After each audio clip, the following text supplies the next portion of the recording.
అంటే కాంగ్రెస్ పార్టీలో పడ్డ బందిపోట్లు ఈరోజు ఏం చేస్తుందంటే అసలు సిసలైన కాంగ్రెస్ కార్యకర్తలను, అసలు సిసలైన కాంగ్రెస్ నాయకులను గ్రామాలలో చూసేదంటే కాంగ్రెస్ కార్యకర్తలకు తీరని లోటు చేస్తుంది. అదే అదేవిధంగా చూసేదంటే మనం ఎంతోమంది leaders, efficient leaders, Jeevan Reddy గారు అంటే ఒక సీఎం మెటీరియల్, అంత మంచి లీడరు, నాన్ కరప్టెడ్ లీడరు, బ్రహ్మాండంగా స్పోక్స్మెన్.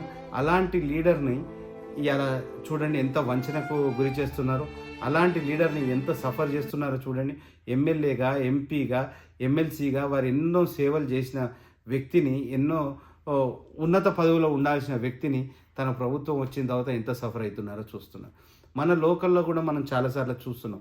లోకల్లో కార్యకర్తలను అంటే ఇక్కడ వర్గం అంటే బయటి పార్టీ నుంచి వచ్చిన బందిపోట్లు ఉన్న పార్టీ వాళ్ళని ఏం చేస్తున్నారు, ఉన్న పాత కాంగ్రెస్ వాళ్ళను క్యాడర్ని తొక్కేసుడైనా వాళ్ళను ఎదగనీయకుండా వాళ్ళకు